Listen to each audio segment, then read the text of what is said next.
Hare Rama Rama Rama Hare Hare, Hare Krishna Krishna Krishna Hare Hare, Hare Rama Rama Rama Hare Hare, Hare Krishna Krishna Krishna Hare Hare, Hare Rama Rama Rama Hare Hare, Hare Krishna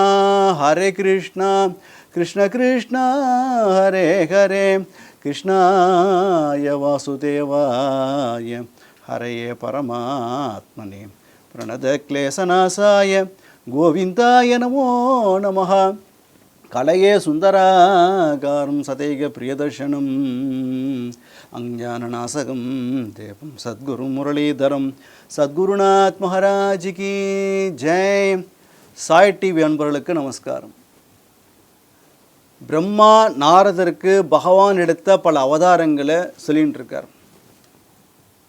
first எடுத்த அவதாரம் விராட் புருஷன், அதுக்கப்புறம் வராக அவதாரம், யஞ்ச அவதாரம், கபிலாவதாரம், தத்தாத்திரேய அவதாரம், சனகாதிகள் அவதாரம், நரநாராயண அவதாரம், அப்புறம் துருவனுக்கு கிருப பண்ண அந்த பகவான் அவதாரம், பிருது அவதாரம், ரிஷ்வயோகீஸ்வர அந்த அவதாரம், இதெல்லாம் பார்த்தோம். அதுக்கடுத்து பகவான் எடுத்த அவதாரம் என்ன அப்படின்னு கேட்டாக்க ஹயக்ரீவராக வந்தார். பகவான் பிரம்மா ஒரு யாகம் பண்ணினார். அதுலேருந்து வேதமயமான ஒரு சுரூபமாக, யஞ்சமயமாக ஒரு சுரூபமாக, எல்லா தேவஸ்வரூபமாக ஒருத்தர் யாகத்திலேருந்து ஹயக்ரீவராக பிரத்யட்சமாக ஆவிர்வாவமானார். அந்த ஹயக்ரீவர் அவர் மூச்சிலேருந்து திவ்யமான வேத வாக்குகள்லாம் வெளியில் வந்து தான் ஹயக்ரீவர் அவதாரத்தில். அதுக்கப்புறம் மத்ஸ்யாவதாரத்தில் யுகம் முடிகிற சமயத்தில் வைவஸ்வத மனுவில் ஆக போகக்கூடிய சத்தியவிரதன்னு சொல்லக்கூடிய மகாராஜாவுக்கு தர்ஷனம் கொடுத்தார்.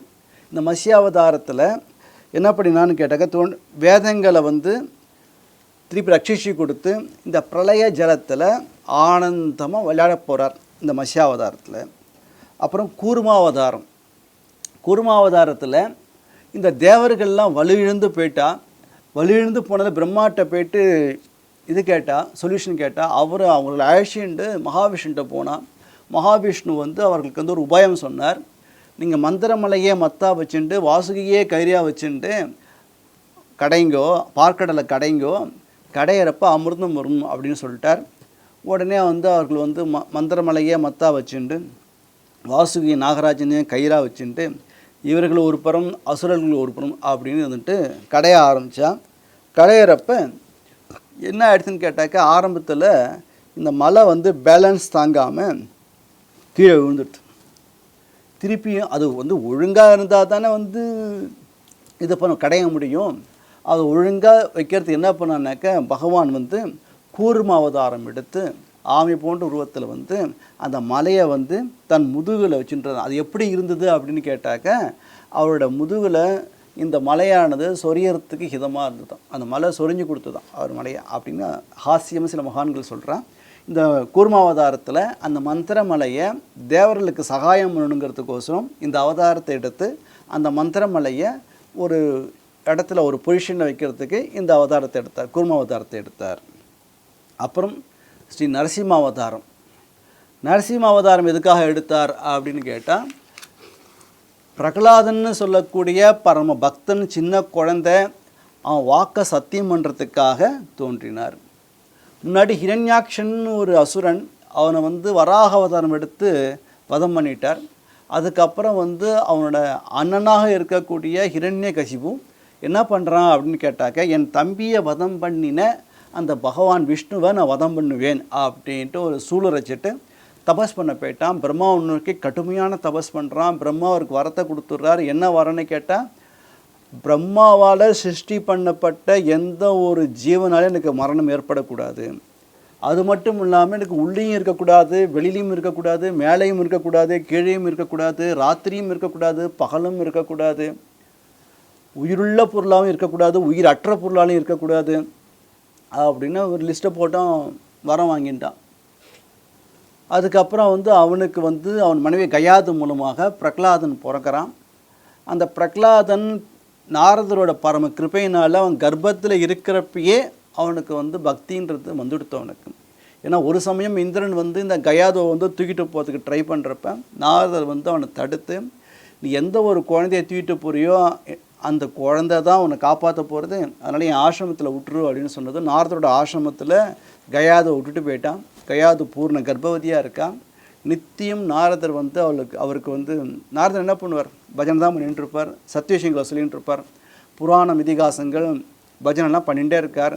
கயாது தூங்கிட்டா கூட அந்த உள்ளே இருக்கிற சிசுவம், கர்ப்பத்தில் இருக்கிற சிசுவானது கேட்டுகிட்டே இருந்ததுனால அவர் நோட்டீஸ் பண்ண ஆரம்பித்தார். அதனாலே அந்த குழந்தை கர்ப்பஸ்ரீமனாக போயிட்டான். பிரகலாதன் கர்ப்பத்தில் அம்மாவோட கர்ப்பத்திலே இருக்கிறப்பயே பகவத் விஷயங்களை கேட்ட நாரதருங்கிற குரு மூலமாக கேட்டதுனால அவன் பிறந்ததுலேருந்து என்ன எப்படி இருக்கான் அப்படின்னு கேட்டாக்க பரம பக்தனாக இருக்கான். எப்போதும் நாராயண நாராயண நாராயண தன்னை மறந்து சொல்லிட்டு இருப்பான். எப்போத்தாலும் அவன்கிட்ட என்ன விளையாட்டு சாமான் கொடுத்தாலும் தூக்கி போட்டுருவானான். எப்போதும் பகவானையே பாடிட்டு இருப்பான், பேசிகிட்டு இருப்பான். வேறு சிந்தனையே கிடையாது. எந்த ஒரு விளையாட்டு பொருள்லையும் அவனுக்கு வந்து ஆசையும் கிடையாது. அந்த பிரகலாதன் வந்து பாடசாலை கொண்டு போய் விட அந்த குழந்தை வந்து பிரகலாதன் வந்து ஆசிரமத்துக்கு அத்தனை குழந்தைகளையுமே வந்து பாகவதெல்லாம் மாற்றிட்டான். உடனே அவங்க அப்பாவை கோபம் வந்துடுத்து. அதுக்கு முன்னாடியே அவனை வந்து மலையிலேருந்து தள்ளி விட்டார், நெருப்பில் போட்டார், பாம்பை விட்டு கடிக்க வச்சார். எதுவும் ஒன்றும் பண்ணலை அவனை. ஒரு யானையை விட்டு இடற சொன்னார், சிங்கத்தை விட்டு கடிக்க சொன்னார், எதுவும் ஒன்றும் பண்ணலை அவரை. உடனே வந்து பிரகலாதன் வந்து கடைசியாக எப்போ எல்லாரையும் மாற்றுறானோ இனி என் கையாலேயும் நான் கொள்கிறேன் அப்படின்னு சொல்லிட்டு அவனுக்கு கையை பிடிச்சி இழுத்து அந்த பிரகலாதனை பார்த்து பகவான் எங்கடா இருக்கான் அப்படின்னு கேட்டதும் எல்லா இடத்துலையும் இருக்கான், நீ சொன்னிய ஒரு சொல் அதில் கூட இருக்கான் அப்படின்னு கம்பன் சொல்கிறான். நீ சொன்ன சொல்லின் உளன் அப்படின்றார் கம்பன். நீ சொன்ன ஒரு வார்த்தை பேசுகிறியப்பா அதுலேயும் பகவான் இருக்கான் அப்படின்னு. அதெல்லாம் இருக்கட்டும், இந்த தூண் இருக்கே, இந்த தூணுக்குள்ளே இருக்கான பகவான் இருக்கான்ப்பா. நான் கட்ட தூண், இதில் பகவான் கிடையாது, தெரிகிறான்ப்பா. நான் திருஷ்யதேன்னா அப்பன் சொல்கிறான், புள்ள திருஷ்யதேன்றான். உடனே வந்து தன்னோட கதையால் ஓங்கி அரைஞ்சதும் அதுலேருந்து பகவான் நரசிம்ம ரூபமாக மேலே வந்து பார்த்தா சிங்கம் போன்ற தலை இருக்குது. ஆனால் கீழே கழுத்து கீழே பார்த்தா நரனாக இருக்கார். ரெண்டும் கலந்த ஒரு மனிதனாகவும் இல்லை மிருகமாகவும் இல்லை, நரமிருக சரீரத்தை எடுத்துகிட்டு வந்து அந்த ஹிரண்யகசிப்பு தன் மடியில் போட்டு காலையிலையும் இல்லாமல் ராத்திரியும் இல்லாமல் சாயந்தர வேளையில் மேலேயும் இல்லாமல் கீழே தன் மடியில் போட்டுண்டு உயிருள்ள பொருளும் இல்லாமல் உயிரற்ற பொருள் இல்லாமல் தன் நகத்தினாலேயே அவனை வதம் பண்ணி சந்தியா காலத்தில் அவனை வதம் பண்ணி அப்புறம் பிரகலாதனை தன் மடியில் உட்காத்தி வச்சு அவனுக்கு வந்து பக்த சாம்ராஜ்ய சக்கரவர்த்தியாக பட்டாபிஷேகம் பண்ணி வச்சார். அப்படி எடுத்த அவதாரம் நரசிம்ம அவதாரம், உயர்ந்த அவதாரம். ஒரு க்ஷணம் அப்படி தூண்லேருந்து வெளில வந்தார் ஒரே க்ஷணத்தில். அதுக்கப்புறம் வந்து ஹரி அவதாரம். இந்த அவதாரம் எதற்காக எடுத்தார் அப்படின்னு கேட்டால், யானை வந்து ஒரு குளத்தில் ஒரு ஜலாசயத்தில் போய்ட்டு தண்ணி குடிக்க போச்சு தன் பரிவாரத்தோட. அப்போது வந்து அந்த ஜலத்துக்கெல்லாம் அதிபதியாக இருக்கக்கூடிய ஒரு முதலை இவர் காலை பிடிச்சி கஜேந்திரன் காலை பிடிச்சி இழுக்க, அப்போது அந்த ஒரு நாள் கிடையாது, கிட்டத்தட்ட 1000 வருஷம் அப்படியே இருக்குது. யானை நினச்சது, எனக்கு இந்த முதலைக்கு வந்து நான் ஆகாரம் கிடையாது, சாப்பிடணும்னு நினச்சாக்க இத்தனை சாப்பிட்ருக்கணும். 1000 வருஷம் ஆச்சு, எனக்கு பசி இல்லை தூக்கம்லாம் ஒன்றும் இல்லை, இந்த முதலையும் காலை பிடிச்சிட்டே இருக்கே தவிர கடிக்கவும் இல்லை ஒன்றும் இல்லை, அப்படியே இருந்துட்டுருக்கோம். அப்போது இந்த மிருத்யுங்கிறவன் வந்து இங்கே வரத்துக்கு பயப்படுறான், என்னை கொல்றதுக்கு பயப்படுறான். அப்போ மிருத்யும் யாருக்கு பயப்படுறானோ அப்படிப்பட்ட ஒரு பரம்பரம வஸ்து ஒன்று இருக்குதுன்னு சொல்லிவிட்டு அந்த பகவானை நோக்கி ஆதி மூலமேன்னு கத்துறான். பகவான் அங்கேயிருந்து ஒரு கஜேந்திர ஸ்துதின்னு ஒரு அற்புதமான ஸ்துதி.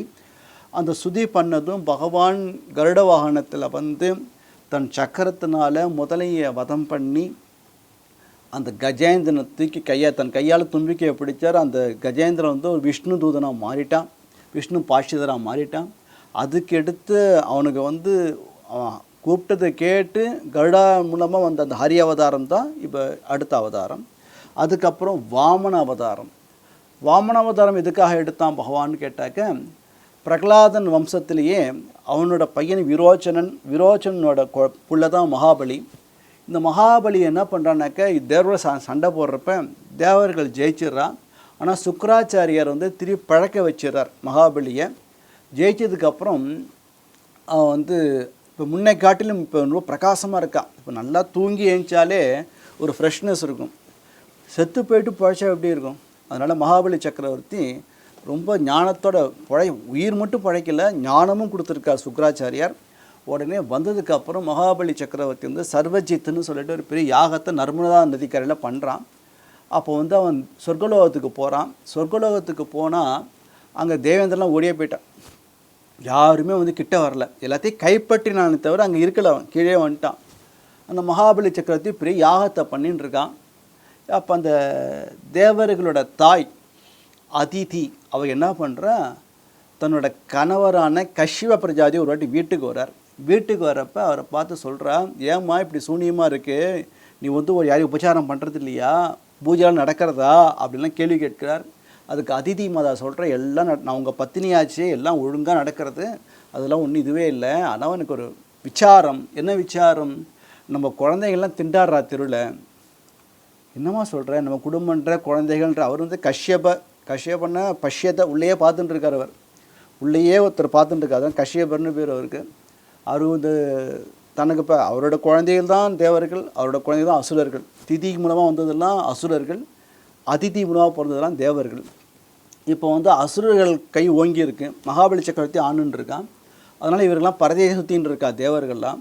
அதனால் அவர்கள்லாம் வந்து திருப்பியும் ராஜ்யத்தை ஆளணும், அதுக்கு எதுவும் உபாயம் சொல்லுங்கன்னு கேட்டதும் அவர் வந்து மகாவிஷ்ணு ஆராதனை பண்ணு, பயோவிரதம் அப்படின்னு பால்னால் பண்ணக்கூடிய ஒரு விரதத்தை வந்து உபதேசம் பண்ணுறார்.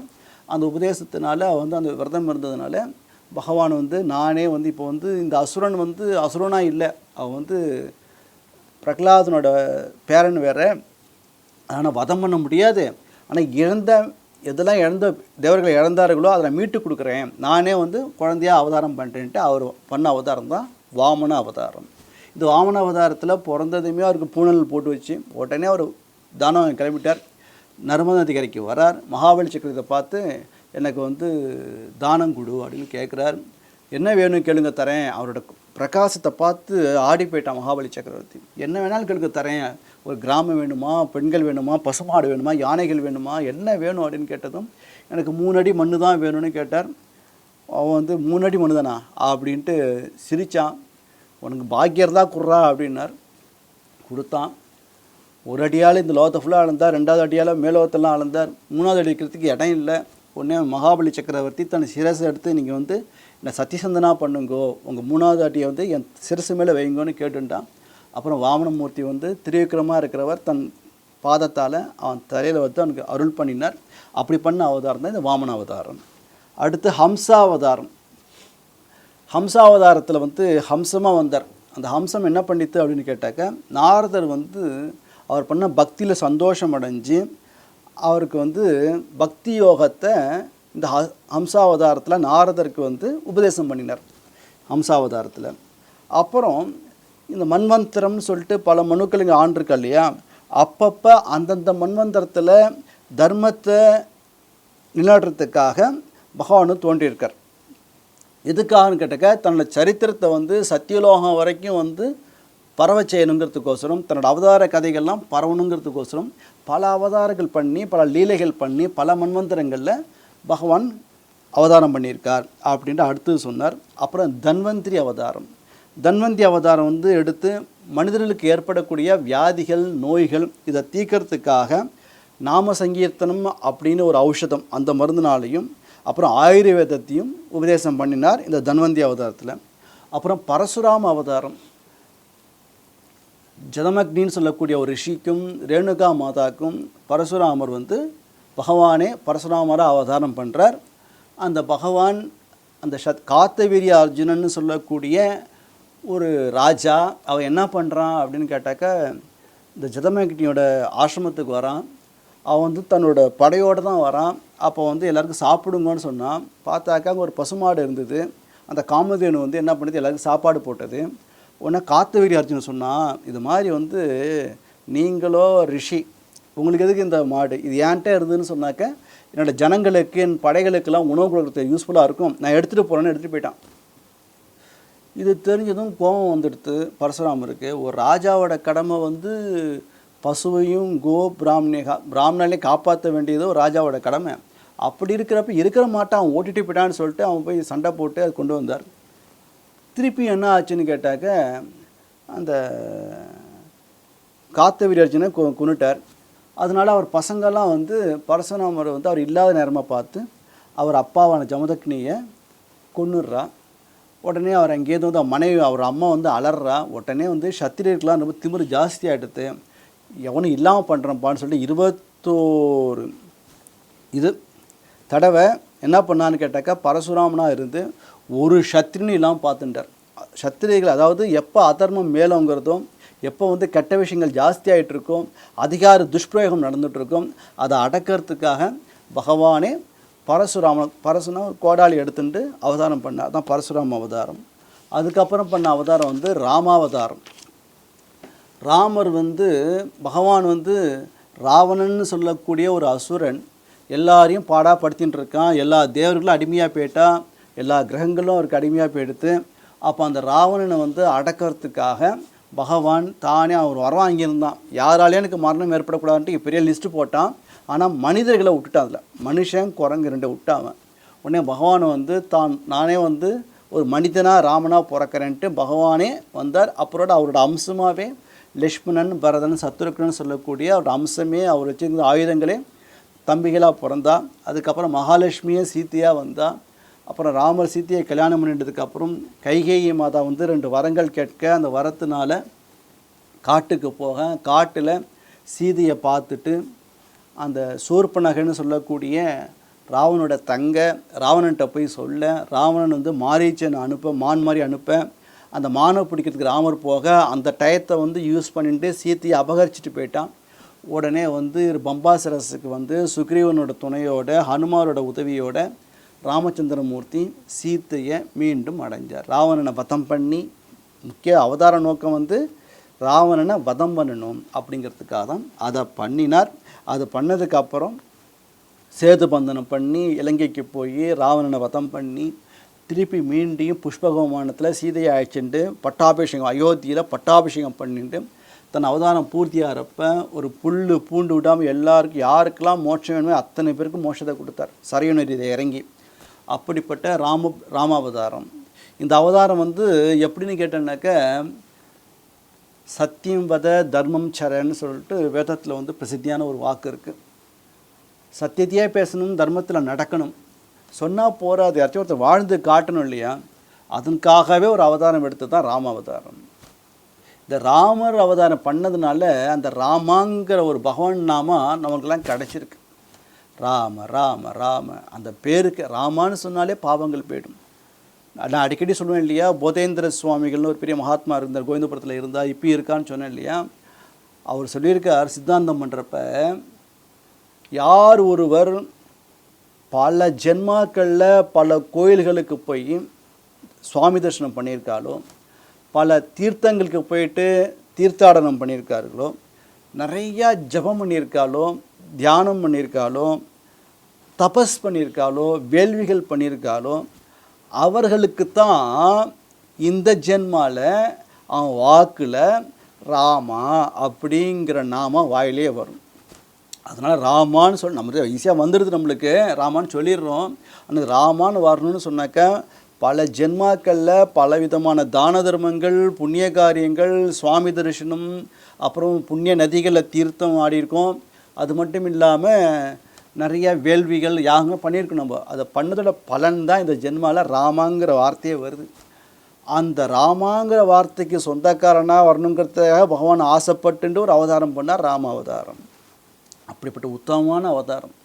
இந்த ராமாவதாரத்தில் சபரிங்கிற வந்து ராமநாமத்தை சொல்லியே தன் குருநாதரோட இடத்துக்கு போயிட்டான் இல்லையா. சபரி மோட்சம் பார்த்தோம் இல்லையா. அந்த ஜடாயுன்னு சொல்லிட்டு ஒரு கழுகு, அந்த கழுகுக்கும் தன் மடியிலேயே பிராணன் போச்சு. ராமரோட மடியிலேயே ராமான்னு சொல்லிட்டு பிராணம் விட்டது, அதுக்கும் நல்ல கதியை கொடுத்தார். ஒரு வேடு வச்சு ஒரு கழுகு, வானரன், வாலி வதமானதுக்கப்புறம் வாலி கூட மோட்சத்தை கொடுத்தார் பகவான். என்ன ராமான்னு சொல்லிட்டான், அந்த அம்பை எடுத்து பார்க்குறான், ராமா அப்படின்ட்டான். ராமர் பார்க்கணும் இஷ்டப்படல, வதம் எடுத்துன்னு போயிட்டார் அவர். அதுக்கப்புறம் வந்து யாரா என்ன அடித்தான்னு சொல்லிட்டு வாலி அந்த அம்பை எடுத்து பார்க்க ராமா அப்படிங்கிறப்ப ராமான்னு சொன்னால் உடனே திரும்பி வந்தார். 2 பேருக்கும் பேசிக்கிறா. அப்போ வந்து ராமரை வந்து வாலியை பார்த்து கேட்குறார், வேணா நீ திருப்பனுக்கு உயிரை கொடுத்துட்றேன் இருக்கியான்னு கேட்டதும், ராமா இந்த சரீரமானது வந்து என்னைக்காச்சும் ஒரு நாள் சாக தான் வேண்டும், இதெல்லாம் யாருக்கும் சொல்ல மாட்டேன்ற வெளியில், இதெல்லாம் நான் ராமாயணத்திலே இருக்குது. அந்த வாலி சொல்கிறான், இந்த சரீரம் வந்து ஒரு நாள் சாகணும், நான்லாம் குரங்கு வானரம், நான் கடைசி காலம் எனக்கு பிராணன் போகிறப்ப நீ என் முன்னாடி வந்து நிற்பியா, இன்றைக்கி நிற்கிற, உன் கையால் சாகிறது எனக்கு பாக்கியம் இல்லையா, இதையே நான் விடணும், உன்னை பார்த்துட்டே என் பிராணன் போகிறதே, இதை விட எனக்கு நல்லது என்ன இருக்குது, நான் உயிர் வந்து என்ன பண்ண போகிறேன் அப்படின்னு வாலியை தன் வாக்கால் சொல்கிறான். ராமர் பார்க்கவும் பிராணன் போயிடுது. சுக்ரீவனை விட்டு அங்கதனை விட்டு அவனுக்கு பண்ண வேண்டிய காரியங்கள்லாம் பண்ண சொல்லி, அப்புறம் தாரைக்கு வந்து ஹனுமாரை விட்டு ஞானோபதேசம் பண்ண சொல்கிறார். அப்படிப்பட்ட ஒரு உத்தமமான ஒரு அவதாரம் ராமாவதாரம். கலியில் எல்லாரையும் காப்பாற்றக்கூடிய ஒரு நாமத்துக்கு சொந்தக்காரர் அந்த ராம. அதுக்காகவே அந்த அவதாரம்.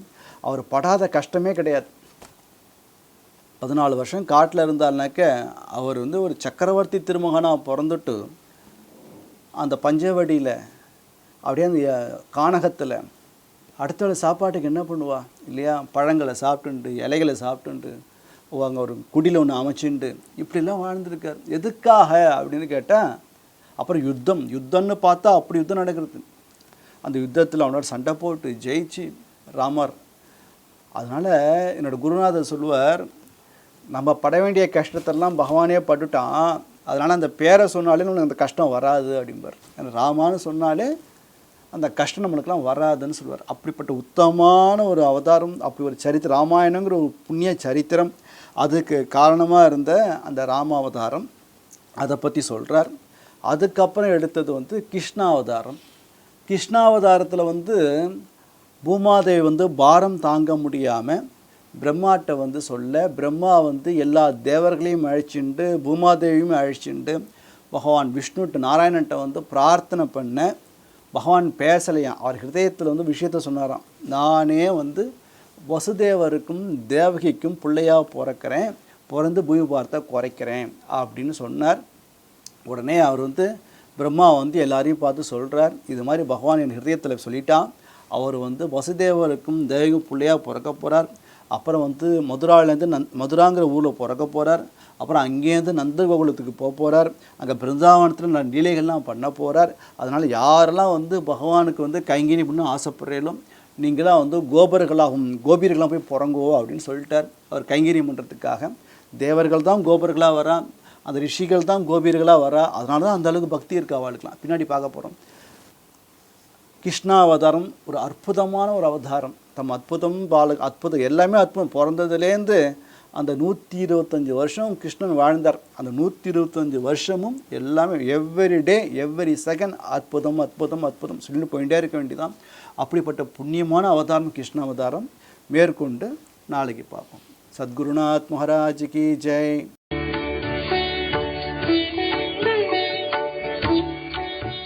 தமிழில் முதல் பக்தி சேனல் சாய் டிவி.